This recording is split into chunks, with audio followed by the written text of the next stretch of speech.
তোমরা এখানে কি করছো? আমরা আমাদের স্কুলের যে ওয়েস্টগুলো আছে সেইগুলোকে পর্যবেক্ষণ করছি এবং কোন কোন ওয়েস্ট কীরকম হয় সেটাই আমরা ভাগ করে দিচ্ছি। মানে কোনটা বায়োডিগ্রেডেবল কোনটা বায়োডিগ্রেডেবল নয়। হ্যাঁ, তাও এখানে তোমরা যে ওয়েস্টগুলো দেখছো এগুলো কি বায়োডিগ্রেডেবল? না, এগুলো নন বায়োডিগ্রেডেবল। যেমন প্লাস্টিক আছে, বিভিন্ন ধরনের। আচ্ছা আচ্ছা, আর যে শুকনো গাছের পাতা টাতা পড়ে থাকলে, যেমন এখানে দেখো আমি একটা দেখছি শুকনো গাছের পাতা। হ্যাঁ, এইটা কি বায়োডিগ্রেডেবল না নন বায়োডিগ্রেডেবল? বায়োডিগ্রেডেবল। আচ্ছা, ঠিক আছে। কি করছো?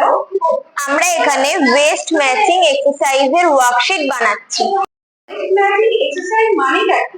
একটা ওয়েস্ট যেটা কোন ওয়েস্টে পড়ে সেটা আমরা ম্যাচিং করব। মানে কোন বিভাগে পড়বে? হ্যাঁ, কোন বিভাগে পড়বে সেটা আমরা শনাক্তকরণ করব। শনাক্ত করবে। হ্যাঁ, ঠিক আছে। তোমাদের এই কাজটা মানে এই ড্রয়িংটা করতে আর কি কতক্ষণ টাইম লাগবে? 8 ঘন্টা? হ্যাঁ, ঠিক আছে।